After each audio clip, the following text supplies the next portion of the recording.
मुझे जो अवसर मिला है देखने का, जानने का, समझने का, उसमें नीतीश कुमार जी से बेहतर इस देश का कोई चीफ मिनिस्टर नहीं लगता है।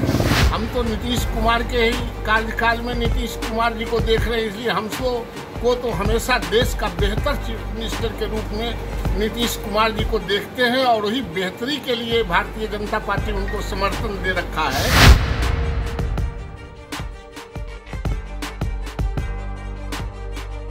बढ़ाएं अपना कदम सक्सेस की ओर शिखर करियर इंस्टीट्यूट के साथ। शिखर करियर इंस्टीट्यूट पूर्वी भारत में एकमात्र कोचिंग संस्थान जो एक्सक्लूसिवली है मेडिकल एंट्रेंस एग्जाम के लिए। नमस्कार, बहुत बहुत अभिनंदन है, स्वागत करते हैं आपका भारत लाइव में। आज प्रेस स्वतंत्रता दिवस है और हम सभी जो इस लोकतंत्र के चौथे स्तंभ हैं, बड़ी मजबूती से इस लोकतंत्र की आवाज़ को बुलंद कर रहे हैं, लोगों की आवाज़ बन रहे हैं और सरकार को लोगों की बातें समझा रहे हैं।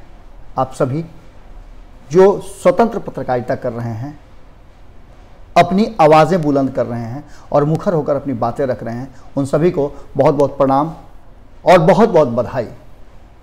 बहस ज़रूरी है। आज हम बहस ज़रूरी है में बिल्कुल ऐसा ही मुद्दा लेकर के आए हैं जो प्रेस की स्वतंत्रता और लोकतंत्र की मजबूती के लिए जरूरी है, क्योंकि बहस जरूरी है। हम उस मुद्दे को उठा करके लेकर के आ रहे हैं जो लोकतंत्र की आत्मा है, और लोकतंत्र की आत्मा में और अभिव्यक्ति जब भी होती है तो कहीं ना कहीं अगर बात आपको नहीं जंचती है तो सत्ता हो या विपक्ष उन बातों पर प्रहार करना शुरू करता है। ऐसा ही बिहार में बिल्कुल हो रहा है। आप देख रहे हैं कि कोरोना महामारी को लेकर के, कोरोना संकट को लेकर के बिहार पूरी तरह से अपने आप को तैयार किए हुए, बिहार के लोग तैयार हैं और बिहार के लोग बिहार के बाहर भी हैं, वो भी कोरोना को हराने के लिए पूरा ताकत और मजबूती के साथ सरकार के निर्देशों का पालन कर रहे हैं। लेकिन इस बीच में जो बातें सामने आई, उन बातों ने बिहार में राजनीति को उथल पुथल कर दिया। हम इसलिए कह रहे हैं कि बहस बहुत ज़रूरी है। बहस सरकार के बीच में भी ज़रूरी है।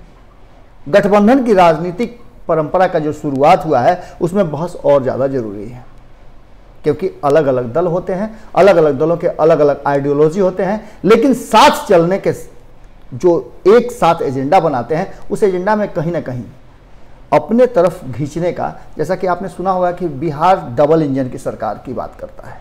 सरकार और सरकार में बैठे लोग डबल इंजन से बिहार के विकास की बात करते हैं। विकास का खाका और विकास का जो मापदंड है, उसका पैमाना है, वो तो किसी ने तय नहीं किया, लेकिन उसका खुलासा जरूर इस कोरोना महामारी के समय हो गया, क्योंकि बिहार के लोग अपने आप को बिल्कुल ही असहाय समझ रहे हैं। असहाय तब भी समझ रहे हैं जब उन्हें बिहार में रोजगार नहीं मिलता।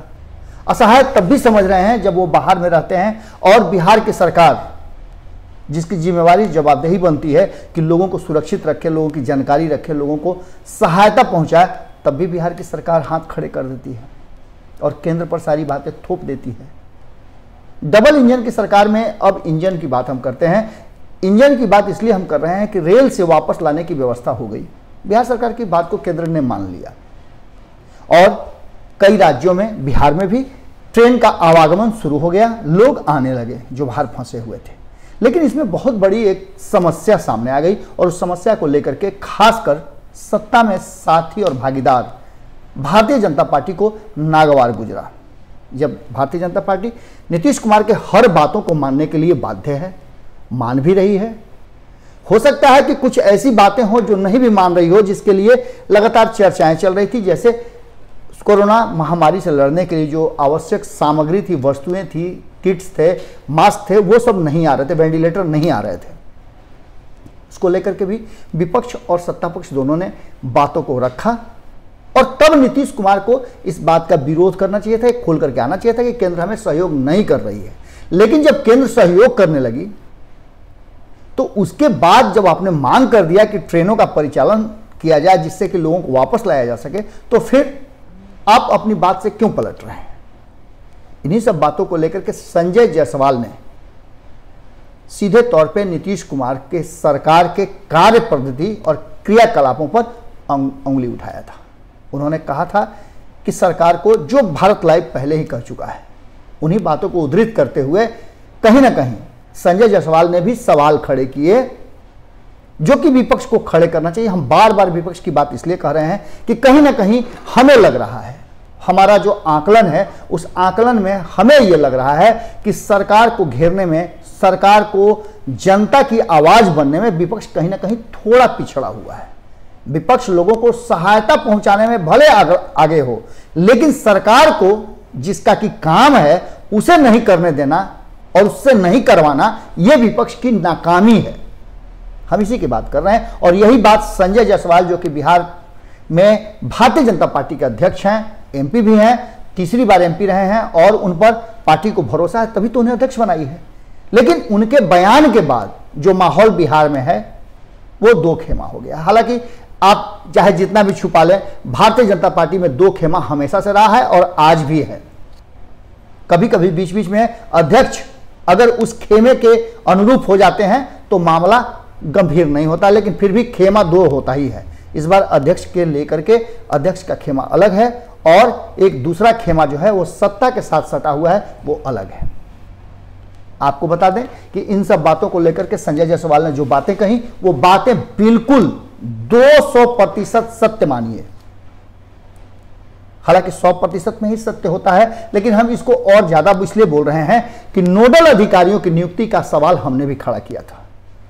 केंद्र सरकार ने जैसे ही नोडल अधिकारी की नियुक्ति की बात की थी और राज्यों से कोऑर्डिनेशन की बात की थी, तो राज्य सरकार को इन नोडल अधिकारियों के नंबर्स सार्वजनिक नहीं करने चाहिए थे। यह सवाल हम पहले भी खड़ा कर चुके हैं, लेकिन सरकार ने कर दिया और यही से स्थितियां पैनिक होना शुरू हो गई। आप फोन लगाइए, हमने कई बार फोन लगाया, कल हमने लाइव जब कर रहे थे हम, तब भी हमने आपको यह बात बताई थी कि हम भी फोन लगा रहे हैं और सरकार के लोग कह रहे हैं कि वो नोडल अधिकारी के फोन नहीं लग रहे हैं। बहुत सारे लोगों को, सत्ता में बैठे लोगों को पता नहीं था। हमने निखिल आनंद से बात करने की कोशिश की, निखिल मंडल से बात करने की कोशिश की, हमने राजीव रंजन जी से बात करने की कोशिश की, हमने और भी लोगों को फोन लगाया, लेकिन कोई भी बात करने के लिए तैयार नहीं था और लोगों को जानकारी भी नहीं थी कि वस्तु स्थिति क्या है। उस समय तक कोई कुछ कहने के लिए तैयार नहीं था। बाद में सरकार के तरफ से जो अधिकारी हैं वो बाहर आते हैं और कहते हैं कि नोडल अधिकारियों का नंबर जो है वो इसलिए नहीं है कि उस नंबर पर आम जनता फोन करे। तो फिर आपने दिया क्यों था? उसे सार्वजनिक करने की क्या जरूरत थी? अलग अलग राज्यों को आप भेज देते, जिन राज्यों के लिए आपने नोडल अधिकारी बनाए थे। यह मामला हौच-पौच हो गया। उसके बाद दूसरा मामला आ गया कि लोगों को टिकट के लिए सरकार ने कहा कि उन्हें टिकट के पैसे देने पड़ेंगे, जबकि ये बातें शुरू से नहीं हो रही थी। केंद्र सरकार ने निश्चित रूप से स्पेशल ट्रेन जो चलाई थी उसके लिए स्पेशल कुछ अमेंडमेंट किया था और उसको राज्य सरकार को वहन करना था। क्या बिहार की सरकार जिन बिहारियों के टैक्स से चल रही है, उसे इतना भी अधिकार नहीं है कि वो एक दिन के लिए उन्हें सफर करा दे फ्री में? इन्हीं सब बातों को लेकर के विपक्ष बातें कर रहा है। लेकिन जब बात भारतीय जनता पार्टी की होती है तो भारतीय जनता पार्टी के जो अध्यक्ष हैं वो नीतीश कुमार के इस क्रियाकलाप और नीतीश सरकार के कार्य पद्धति को लेकर के सवाल उठा करके बुरी तरह से अकेले अलग थलग पड़ गए हैं, घिर गए हैं। उन्होंने निश्चित रूप से आईना दिखाने का काम किया और यह भी कहा है कि वो केंद्र से इस बातों की चर्चा और शिकायत जरूर करेंगे, पर उसके फायदे नहीं होने हैं, इसलिए कि भारतीय जनता पार्टी को एक राज्य बचा करके रखना है। दूसरा जो खेमा अध्यक्ष के विरुद्ध खड़ा है वो खेमा काफी सशक्त है, क्योंकि नीतीश कुमार जी के साथ सत्ता को प्राप्त करने में उसकी भूमिका बहुत बड़ी रही है। आप समझ रहे हैं मैं किनकी बात कर रहा हूं। और वो खेमा बहुत मजबूत है क्योंकि सत्ता में उसी खेमे के लोग नीतीश कुमार के साथी हैं। नीतीश कुमार जब जब भारतीय जनता पार्टी पर एग्रेसिव होते हैं तो वही वो खेमा है जो खेमा बीच में पुल और सेतु का काम करता है। सत्ता वापस करने में भी सेतु का काम उसी ने किया था। इसलिए केंद्र के जो कर्ता धर्ता लोग हैं उनको भी कहीं से कोई अलग से डिसीजन लेने का और अध्यक्ष की बात को प्राथमिकता देने का भी मादा नहीं है, क्योंकि एक राज्य आपके हाथ से निकल जाएगा और भारतीय जनता पार्टी चाहेगी नहीं। भारतीय जनता पार्टी तो सरकार बनाने के लिए बहुत तरह के आडंबर कर रही है। आपने देखा ही होगा कि किस तरह से कई राज्यों में सरकार बनाने के बाद किरकिरी भी हुई, लेकिन फिर भी सरकार बनाने से पीछे नहीं हट रही है। और ये सभी करते हैं, जिनका भी केंद्र में रहता है, जिनके पास ताकत है, जिनके पास पैसा है, वो सरकार बनाने का काम करते हैं। लेकिन भारतीय जनता पार्टी बिहार में जिस तरह से पिछले कई सालों से घुट रही है, उसके घुटन का एक नज़ारा आपको हम दिखा रहे हैं।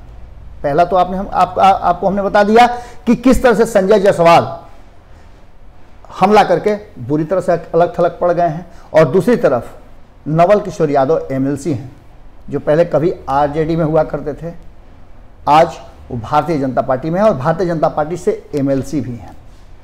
एमएलसी का चुनाव भी होने वाला था, ये भी आपको पता है।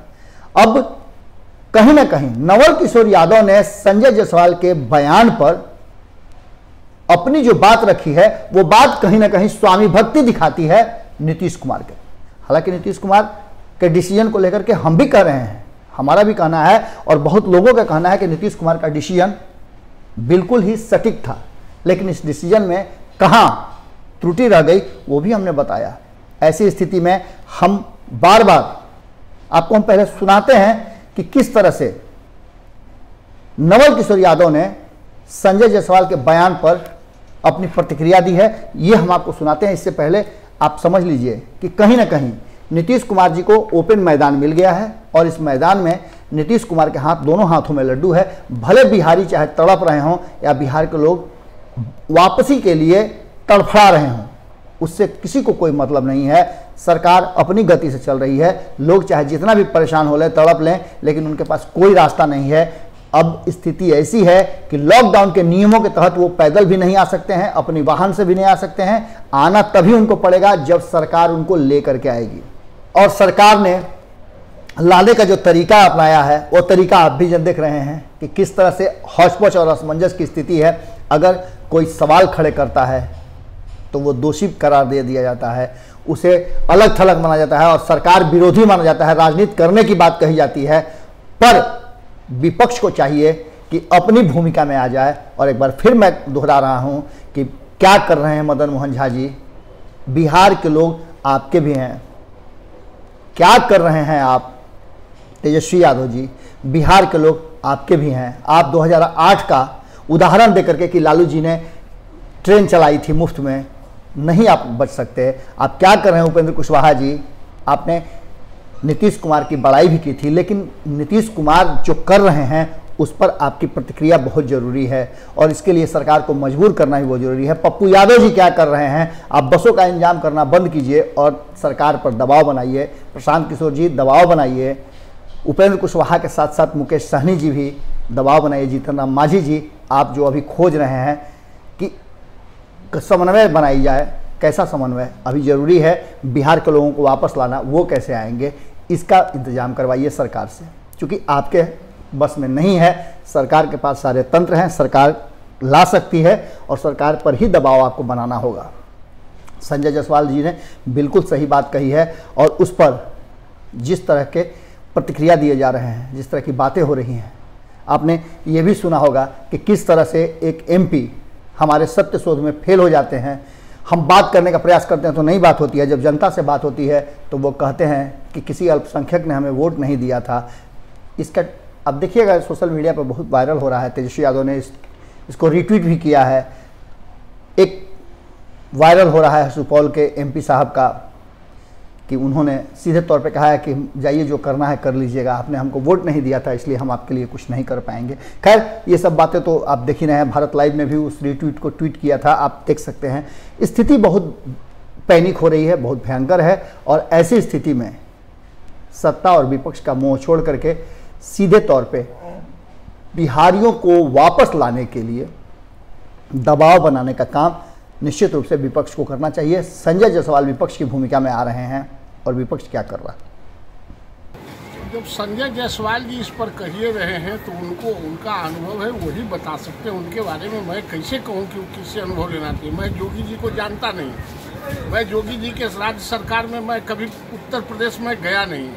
हम तो नीतीश कुमार के ही कार्यकाल में नीतीश कुमार जी को देख रहे हैं, इसलिए हम को तो हमेशा देश का बेहतर चीफ मिनिस्टर के रूप में नीतीश कुमार जी को देखते हैं, और वही बेहतरी के लिए भारतीय जनता पार्टी उनको समर्थन दे रखा है। की चुकी, और इस लॉकडाउन में भी मुझे जो अवसर मिला है देखने का, जानने का, समझने का, उसमें नीतीश कुमार जी से बेहतर इस देश का कोई चीफ मिनिस्टर नहीं लगता है। संजय जायसवाल जी की ज़्यादा जानते हैं, वो पार्टी के प्रदेश अध्यक्ष हैं और योगी जी को कार्यकाल को जानते हैं, देखे हैं, समझे हैं, वो कह सकते हैं, लेकिन हम जानते ही नहीं हैं तो हम किसी और के बारे में नहीं कह सकते। हम नीतीश कुमार जी के कार्यकाल को देखा है, समझा है, परखा है, इसलिए को हम बेहतर मानते हैं। वो आप ये सब छोटे मोटे लोग क्या कहते हैं उस पर मैं नोटिस नहीं लेता हूँ।